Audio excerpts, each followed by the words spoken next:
Here, Vedanta Centre of Melbourne and Indian Consulate joining 𝐓𝐴 TV to celebrate India's 75th year of independence. On this occasion, we would like to invite Swami Sunishtananda from Vedanta Centre to talk about the celebrations. Namaskar, Swamiji. Welcome to 𝐓𝐴 TV. Namaskar.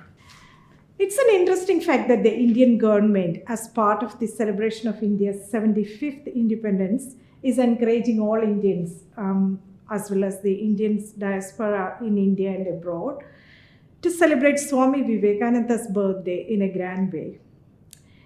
Obviously, the question is then, what role did Swami Vivekananda play in the regeneration of India? It's a very interesting question. That Swamiji's birthday has been integrated with the Independence Day celebration of India. If we really look back to the history, when Swami Vivekananda was traveling all around India as a wandering monk, it is he who first came to understand the real cause of the India's degradation as per the colonial India is concerned under the British rule. Okay. So when he was going around, the thing which struck him very much, that in the olden classical Vedic ages, we will find even after that, you go to the south, there are such wonderful temples, a piece of architecture, and we find that the Indian history has mention of our tremendous progress in all the fields as per the science, astrology, and mathematics. In all the fields, we will find that India had a real great role to play. Okay. As per the global, upliftment is concerned. Mm-hmm. So what happened later, in the later period, mainly in the colonial India, what happened? The thing which struck him is that the India had a very wonderful concept of 4 purusharthas. Okay. Dharma, artha, kama, moksha. Mm-hmm. So as per our temperament, as per our tendencies, we had the freedom to choose any of those pursuits. It's not that we all have to think of spiritual illumination. Okay. If I feel that I have to earn wealth, well, that's our scriptures said it's okay. I have the right for legitimate pleasures, it's okay, but you do all things should be guided by the dharma. Okay. That don't do anything apart from dharma. With dharma, you can of course go for the wealth, legitimate pleasures of life, and of course, if you feel like pursuing the spiritual journey, that's also is open for you. So dharma, artha, kama, moksha were the 4 goals, which was in the classical age we find, which was prescribed for all. The later period, somehow because of the colonial invasion, people found that there's a lot of restriction as per the artha and kama aspect of our life is concerned. So somehow they started thinking that moksha is the only goal. All were thinking of spiritual illumination, and Swami Vivekananda found that's the real cause of India's degradation, because all are not up to it. You cannot force spiritual illumination to all. If I feel like earning wealth, I have to go through that process till I develop the detachment. But as the entire society was forced for as if spiritual illumination, it resulted in 2 types of degradation. We will find that the Indian villages got mummified. There was no progress. The old ways of living was continued. People were in dire poverty. And as religion was something enforced, he found in the name of religion, there was a lot of wrong beliefs, superstitions, wrong practices. Why? Because as I cannot live up to the mark, I was pulling down the religion. So these are the 2 aspects which Swamiji found, which has to be taken care of if there is to be any regeneration for the India. This first, the upliftment of the masses. Mm-hmm. Very interesting, in those days we will find the so-called educated Indians who started joining the various political movements. Their main aim was just to somehow beg for few rights, few privileges from the British government. They thought that alone is the only criteria for our development. They in no way focused to the downtrodden masses. Swami Vivekananda was the first who traveled throughout India. He saw the deplorable condition of the masses and he came and almost proclaimed that you have to give attention here first. He said to raise them. So to raise the masses as well as to make the religion, to reform the religion so as to get rid of all sorts of superstitions, all sorts of wrong practices, so that the original, the real value of Vedanta again shines forth, which actually will help the entire world. So these are the two things which he felt. So that's how we will find that he was the first person to point out the real cause of degradation of the Indian masses. Thank you, Swamiji. Another question is that Swami Vivekananda was the first person in colonial India to find out the real cause of Indian degradation. But how did he had any plans for India's regeneration? Yeah. So that's the thing. It's not just that he only diagnosed, just as the doctor, when you go to the doctor, he diagnoses your problem and then he prescribes something, isn't it? Yes. So he diagnosed the problem. That what's the Indian problem? The main problem is that the deplorable condition of the masses and the wrong belief which has crept into the religion. Okay. So he now, to solve both these problems, he thought that the spiritual ideal of India has to be revived. It's not something new. The idea of the dharma, artha, kama, moksha, the integrated approach has to be brought forth. And for that, he started synthesizing apparently opposite ideals and presenting it to the masses that this is the thing which you have to follow. For the next 50 years. It's very interesting. When Swamiji came back from the West, it was in 1897, he's proclaimed that let India be your only deity. Forget about all other deities. Let the Mother India be your deity. Worship her. For 50 years, he's indicating 50 years, and we'll find it is in 1897 he's saying, and in 1947 we got independent. It's exactly 50 years. And for that, what he's saying is very interesting thing, that for India, the twofold ideal is Tyaga Seva, renunciation and service. He did a wonderful thing. So that the India somehow found that as I cannot progress in the material world because of the colonial rule, I go for moksha. I forget about the world and I go for moksha. So moksha meant leave your hearth and home, go to the forest, go to the cave, meditate. But he, almost opposite that, the diametrical idea of seva brought together, tyaga and seva. That if you have to renounce your own petty desires, but why not, if you have already decided that you want nothing, why not give your life for others? That way also you can deprive yourself, but at the same time the deprivation is going to help others. So tyaga and seva. But now you may question, again the question may be that why should I do service? So again he told, it's in your Vedanta it has been told, that to find God you need not have to go to the forest. God has become the entire creation. So he's in each and every being. So why don't you see the Shiva in Jiva? Shiva Jnane Jiva Shiva. So see the Lord in each and every being and serve. Forget about yourself. Let the service be the first thing. Now again the question came that in India we find there was a lot of famine going on. So naturally many were inspired by Swamiji's words, started serving. His own disciple Swami Akhandananda, he opened one relief center to serve the one who were famished. And now when the famine was over, still he felt that let this alms house be kept open so that the villagers can avail it. Swami Vivekananda from the West is writing, immediately stop that alms house. And what he told is very interesting.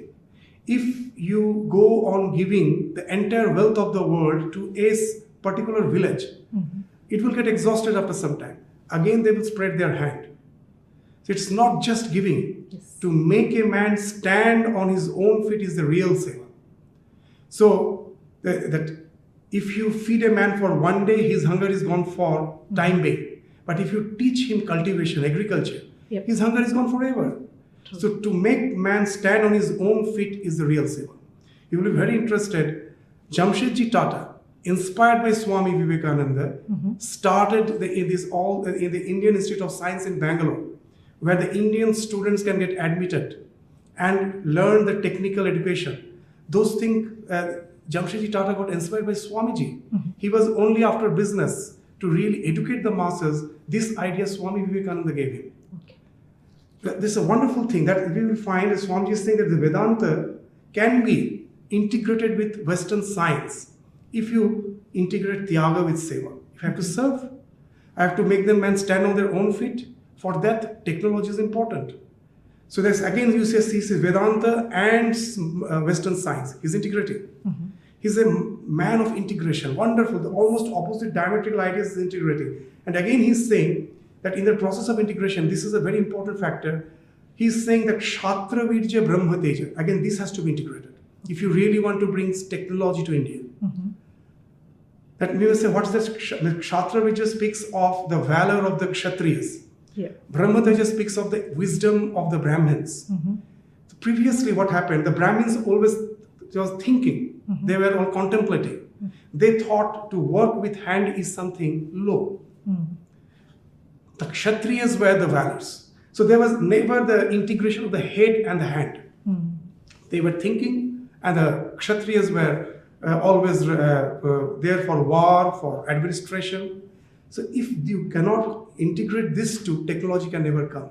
The head has to integrate with the hand. You have to tinker, then only the technology can come.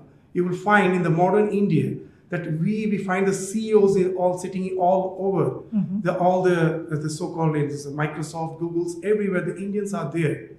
It's because of that integration of the kshatravirya with the 𝐵𝑟ah്മतेജ, which Swamiji, before independence, is the first person who is pointing out. And that need not be done apart from Vedanta, with the idea of service, not for my own self-aggrandizement.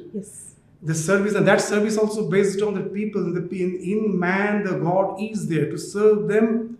I have to serve with the help of the Western science, and with that the technology is quite important. So that way he is integrating so many ideals and placing it in front of the so-called political leaders in those days as the model for India. That's why Mahatma Gandhi is this very famous quotation that I read Swami Vivekananda, and after reading him, the love for my nation has increased 1,000-folds. Not only that, Netaji Subhash Chandra Bose, he is saying that if Swami Vivekananda was present here today, I would have just worshipped his feet. Means I would have just fallen at his feet and worshipped him. We will find Rishi Aurobindo, everyone in those days recognized the importance which Swamiji has in the role of the India's regeneration. So that's a wonderful thing we find in the life of Swamiji. Through a wonderful synthesis, he's trying to, not by saying that only my way, all the good qualities which wherever we find in the entire world, it can be synthesized. Though they may appear to be diametrically opposite, they can be synthesized, and from that synthesis, a wonderful regeneration can come, for which India can of course show the way. Thank you for that great insight, Swamiji. My next question is, in the present world scenario, we cannot think of a nation's welfare unless it can be aligned with the global welfare. Does Swami Vivekananda's plan for India's regeneration has anything to do with the global welfare? Yeah. So that I've indicated just in my last answer that India can show the way. So in the Western world, we find there's a wonderful thing, a tremendous materialistic progress. But at the heart of the problem, we will find the psychological issues has increased a lot. With all the material progress, at last I find it's hollow. Man is suffering of a sense of isolation. With all the amenities, at last I find that I am almost a psychological wreck. So in this context, we find Swami Vivekananda in those days when he found that the idea of socialism was something becoming a fad of the day. When someone asked him about his opinion about socialism, a very nice statement he told. His statement was, I am a socialist. Why? Because half a loaf is better than no loaf at all. It's a very interesting statement. That when you are going hungry, when you don't have food, you cannot think of religion. To speak of religion to a person who is hungry is an insult to that person. First feed him. And when you feed him, when he's satiated, This our human mind is unique. It is going to search for a meaning out of this life. Otherwise, it is going to become a psychological wreck. So that's why he's saying half a loaf is better. That what this materialism is giving to the world is half a loaf. With that, I'm half fed. I'm not full fed. Other half has to be taken care of. Once you have taken care of this half, take care of the other half. So I'm a socialist. Very nicely he's saying, because it's good in what way? That those who are the people, if the world is going hungry, you're feeding them with that. You're giving them the basic sustenance. But what about our spiritual dimension? What about our intellectual dimension? I cannot simply just stop it. It will ask for the meaning of life. And for there, it has to be integrated with the spiritual ideals, which need not be only Vedanta. That's again he's pointing. All the world traditions, religious traditions, do have that sublime ideas, where as per my temperament, I can choose any of them. Okay. I need not be just believing in a particular conventional religion and say this alone is the path. It can be any as per my choice. Just nowadays in any multicultural society, if I today feel like having a meal, I can go to an Italian restaurant, I can go to a Sri Lankan restaurant, Indian. So choice is yours. But adopt some way and do take care of that spiritual dimension along with the material progress if you really have to have a fulfilled life. For that, Swamiji told, if India can become the working principle for this, they can become the role model for this. Then in the olden world, we found a nation's progress was at the cost of other nations. I make others colony, I exploit others. And that was the idea of nationalism. Swamiji's nationalism is integrated with internationalism. That India should progress, not to exploit others. Its progress is meant for showing the way to the world how to lead a fulfilled life as an individual, as a society. Atmana mokshartham 𝐓𝐡𝐞. Your own liberation as well as for the welfare of all. I grow, I take the world with me, not at the cost of others. That's why the Swamiji ideal is so great, and we need that India, they all should be aware of this Swamiji's ideal and try to make that the framework of their life, of the social life. That's what we feel, and we really appreciate the Indian government's this role in highlighting, in just what you say, this in almost you can say in marketing the Swamiji's life as the thing which should be the role model for the entire nation, in turn for the entire world. So that's why we do thank the Indian government for this initiative in this regard. Definitely. Wow, what a visionary and a role model Swami Vivekananda ji was. And thank you for explaining all these to us today. And what is going on? What is the celebration today? So today, actually, we had the plan to have the Consul General, our Honorable Consul General here, to give the introductory message. Okay. But because of the COVID situation, we all planned to go online. So he is kind enough to have consented to our request to just give the message virtually. Okay. So we will be welcoming that. So for the virtual message of the Consul General. And once we have the virtual message, it will be followed by a short, you can say, music concert on the life of Swami Vivekananda. It's on the message of Swami Vivekananda. Swami Vivekananda himself used to say, "Let the lion of Vedanta roar." That the Vedanta has a tremendous power. It can break forth the cage of our so-called all the bindings. It has such a strength. Yes. So let it roar, let it come out. The strength. And he himself was the the incarnation of that, the message of Vedanta. So he himself is that lion of Vedanta. So he let that lion of Vedanta roar. So today we have given the music concert the name, the roar of the lion of Vedanta, where we find how the Swamiji's message is like a roar, as if breaking forth from all the cage of all the limitations to show hope to the world. So that's what our plan is today. Sure, let's enjoy that. And thank you, Swamiji, for joining us today. Thank you. Thank you very much. Thank you.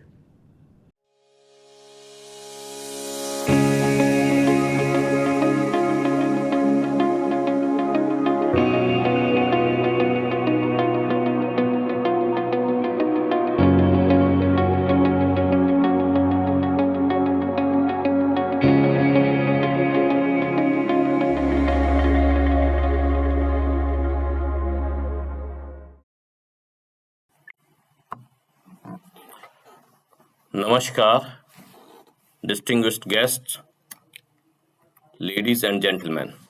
Today we are celebrating Yuva Divas, and I would like to thank our partnering organization and other association for organizing this day. Yuva Divas or National Youth Day is celebrated to commemorate the birthday of Swami Vivekananda. He was a social reformer, philosopher, and thinker. The main objective behind celebrating this day is to propagate and philosophy and the ideals of Swami Vivekananda for which he lived and worked. The aim is to motivate the youth through the way of their life with ideas of Swamiji. It is a great way to evoke the eternal energy of our young generation and contributing towards development of our country. Anytime, and especially this time, it is very important to focus on our youth as they are flag bearers. They are the people who are full of energy, zeal, and enthusiasm. Their energy needs to be channelized in the right direction and in a productive way. To sum it up, I will say that we need to guide them for their readiness in this world, which not only will help them to survive or sustain, but to let them thrive and let them achieve their goals and be the best version of themselves. Government of India also regular, regularly organize programs for our youth, and one such program is Azadi Ka Amrit Mahotsav quiz, which is for the age group of 14 to 35 years, and it is already active since 1st January 2022. The quiz is open till 31st January 2022, and I would request all our youth to visit www.𝐓𝐡𝐞 and participate in there. With this, I once again congratulate you for Yuva Divas and thank you for organizing and celebrating it with us. Thank you. Jai Hind.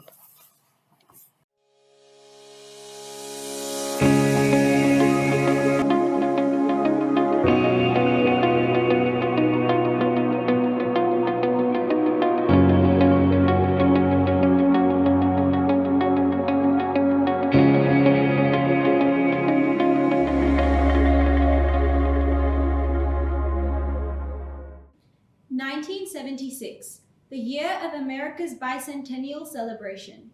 The National Portrait Gallery in Washington, D.C. mounted a large portrait of Swami Vivekananda. It was a part of the exhibition to pay tribute to the great personalities who visited America from abroad and made a deep impression on the American mind. It honored those who influenced art or literature, science, education, or social reform. Now one may ask, what role did Swami Vivekananda play? Well, Swami Vivekananda touched the very soul of the American people. The commemorative volume of the exhibition says, the Swami charmed the audiences with his magical oratory and left an indelible mark on America's spiritual development. Now, this is no exaggeration. Swami Vivekananda was the first Hindu monk from India to ever visit America. Guided solely by the will of Providence, he embarked on this journey to the New World. The unknown, wandering monk, lost in the streets of Chicago, suddenly became famous after his first day's brief address before the Parliament. On 11 September 1983, he delivered opening remarks to the Parliament. Even though he was initially nervous of addressing the large international gathering of 7,000 people, he bowed down to Mother Saraswati, the goddess of learning.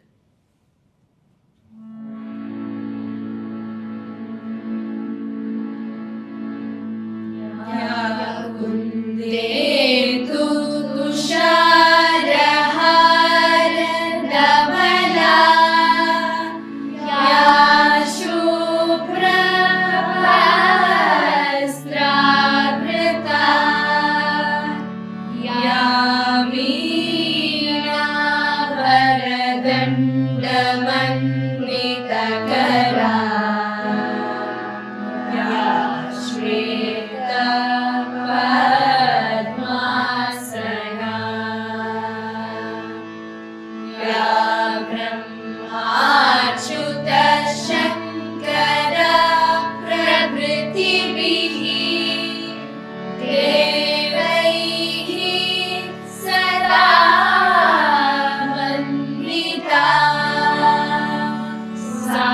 मातु सरस्वती भगवती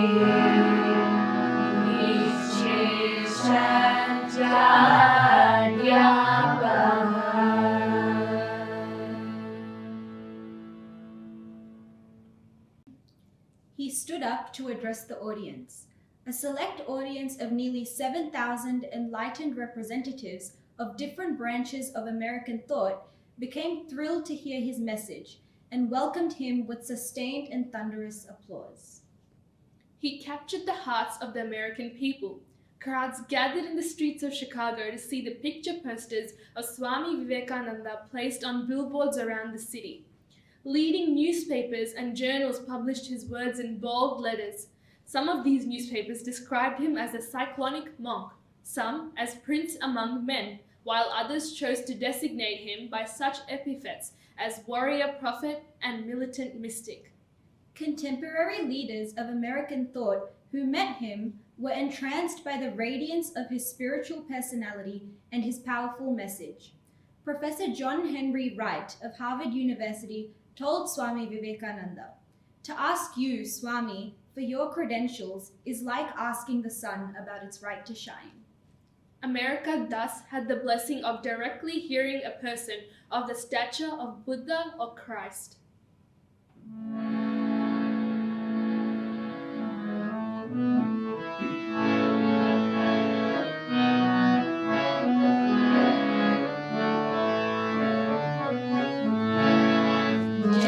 वीरेश्वर विवेक भास्कर जय जय श्री विवेकानंद जय वीरेश्वर विवेक भास्कर जय जय श्री विवेकानंद हिंदू निवारण सुंदर लोचन हिंदू निवारण सुंदर लोचन विश्वमानव चिरवंद्या हिंदू निवारण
वीरेश्वर विवेक भास्कर जय जय श्री विवेकानंद जय जय श्री विवेकानंद जय जय श्री विवेकानंद.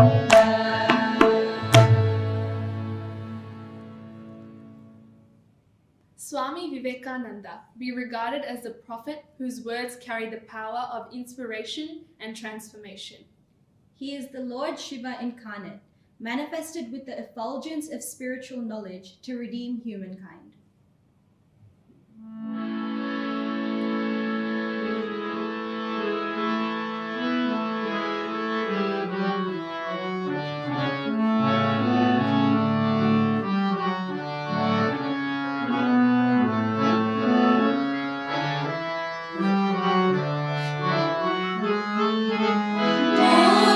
महेश्वर उज्ज्वल भास्कर ईश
Swami Vivekananda was the message of Vedanta, a spiritual teaching that again and again saved India during periods of decline and crisis.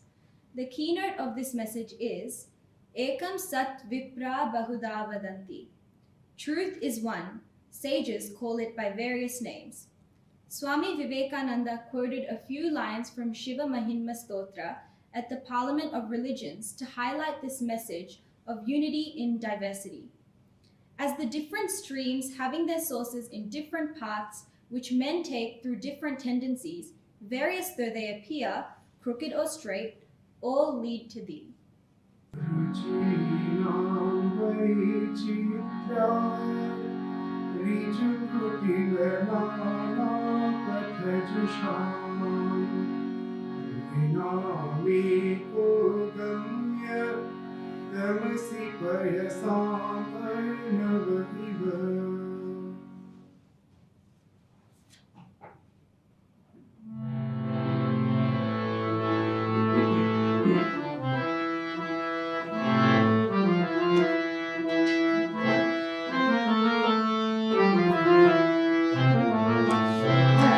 देश में तू हर देश में तू तेरे नाम अनेक तूने कही है हर देश में तू हर देश में तू तेरे नाम अनेक तूने कही है तेरे रंग भूमि यह विश्व भरा सब खेल में मेल में तू ही तो है तेरी रंग भूमि यह विश्व भरा सब खेल में मेल में तू ही तो है सागर से उठा बादल बन के बादल से उठा जल हो करके सागर से उठा बादल बन के बादल से उठा जल हो करके फिर नहर बना नदियाँ गहरी तेरे भिन्न प्रकार तुझे कहे फिर नहर बना नदियाँ गहरी तेरे भिन्न प्रकार तुझे कहे हर देश में तू हर वेश में तू तेरे नाम अनेक तुझे कहे चींटी से भी अणु परमाणु बना सब जीव जगत का रूप लिया चींटी से भी अणु परमाणु बना सब जीव जगत का रूप लिया कहीं पर्वत वृक्ष विशाल बना सौंदर्य तेरा तूने कहीं पर्वत वृक्ष विशाल बना सौंदर्य तेरा तूने कहीं हर देश में तू हर वेश में तू तेरे नाम अनेक तुझे कही है यह दिव्य दिखाया है जिसने वह है गुरुदेव की पूर्ण दया यह दिव्य दिखाया है जिसने वह है गुरुदेव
According to Swami Vivekananda, religion, in the light of Vedanta, is the manifestation of divinity already in man. Swami Vivekananda, during his stay at Thousand Island Park, while conversing with his Western disciples, narrated the story of Queen Madalasa. Madalasa, the Hindu queen, who so much desired that all her children should attain freedom in this life, that she herself took care of all of them, and as she rocked them to sleep, she sang always the one song to them, Tattvamasi, Tattvamasi, that thou art, that thou art. Shuddhosi buddhosi niranjanosi samsara maya parivarjitosi samsara swapna tyajmohanitra madalaso lapamuvachaputra. One of the distinctive features of Vedanta, as highlighted by Swami Vivekananda in the West, is that the human soul is eternal and immortal, perfect and infinite, and death means only a change of center from one body to another. The present is determined by our past actions, and the future by the present. The soul will go on evolving up or reverting from birth to birth and death to death. Is man then a tiny boat in a tempest, raised one moment on the foamy crest of a wave, and dashed down into a yawning chasm the next, rolling to and fro at the mercy of good and bad actions, a powerless, helpless wreck in an ever-raging, ever-rushing, uncompromising current of cause and effect, and waits not for the widow's tears or the orphan's cry? The heart sinks at the idea. Is there no hope? Is there no escape? This idea of helplessness and despair evolved initially just as a germ in the Aryan mind. In one place, we read the votaries of Varuna, the god of rain, are afraid they have sinned and ask Varuna for pardon.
This state of despair and helplessness reached the throne of mercy, and words of hope and consolation came down and inspired a Vedic sage.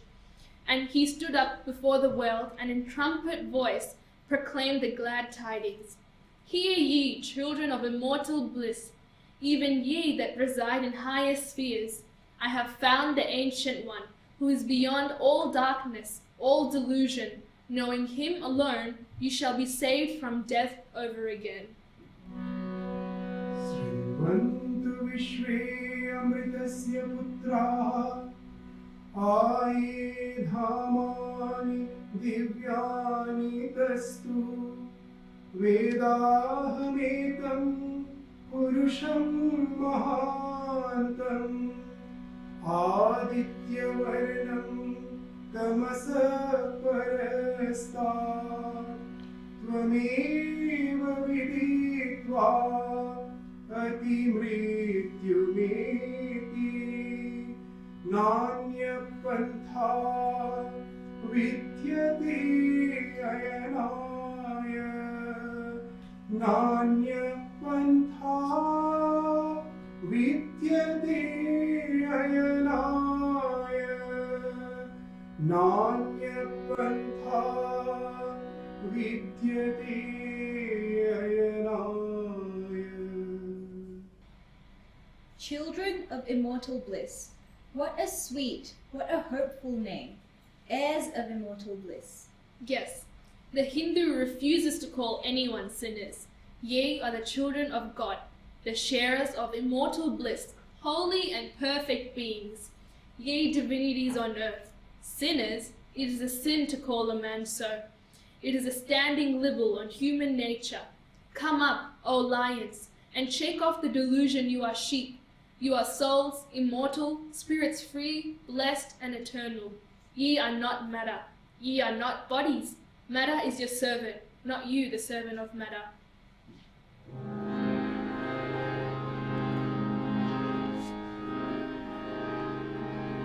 शिवोऽहं शिवोऽहं शिवोऽहं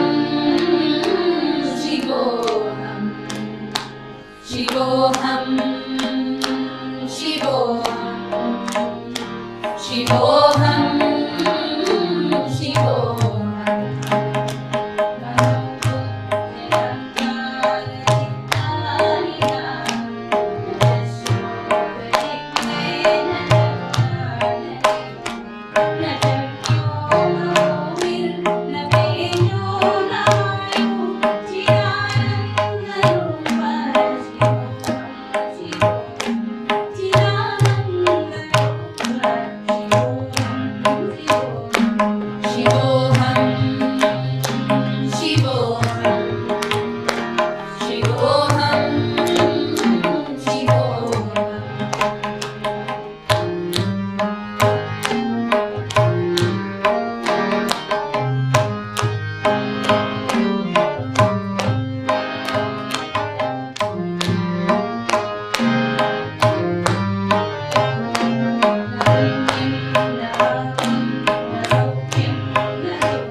However, Vedanta does not end with mere negation of the world in its eagerness to identify one's real existence with the non-dual absolute reality. According to Sri Ramakrishna, there is a state beyond negation. It's the state of Vijnani. One day, Sri Ramakrishna asked Narendranath, "What do you want?" Narendranath replied, "It is my desire to remain absorbed in samadhi continually for 2 or 3 days, only once in a while coming down to the sense plane to eat a little food." Thereupon, Sri Ramakrishna said, "You are a small-minded person. There is a state higher even than that. All that exists art thou. It is you who sings that song, isn't it? You will attain a state higher than samadhi."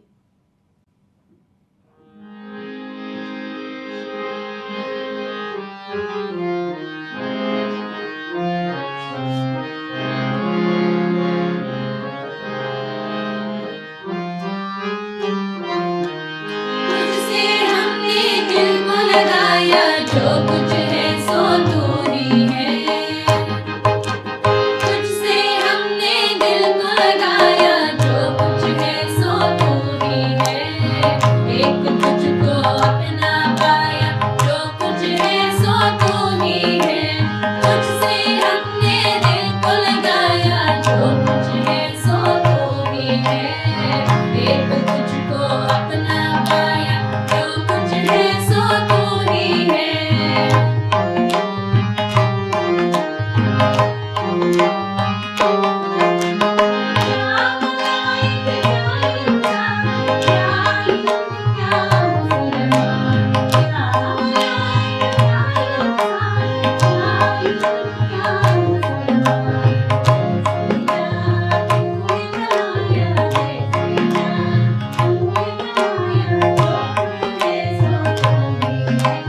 तुझसे हमने दिल को लगाया, जो कुछ है सो तू ही है। एक तुझको अपना पाया, जो कुछ है सो तू ही है। तुझसे हमने दिल को लगाया, जो कुछ है सो तू ही है। एक तुझको अपना पाया, जो कुछ है सो तू ही है। जो कुछ है सो तू ही है। जो कुछ है सो तू ही है।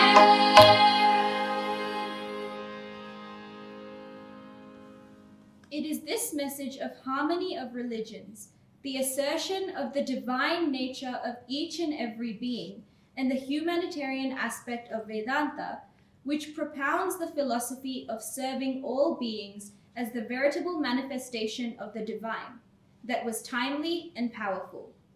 The message was an ancient one, but it bore a fire of conviction that was new. With his prophetic vision, Swami Vivekananda predicted that modern science and education would break down the barriers between nations and prepare the ground for the fulfillment of the age-old dream of one united world. His final words at the Chicago Parliament of Religions were, "Upon the banner of every religion will soon be written, in spite of resistance, help and not fight, assimilation and not destruction, harmony and peace and not dissension."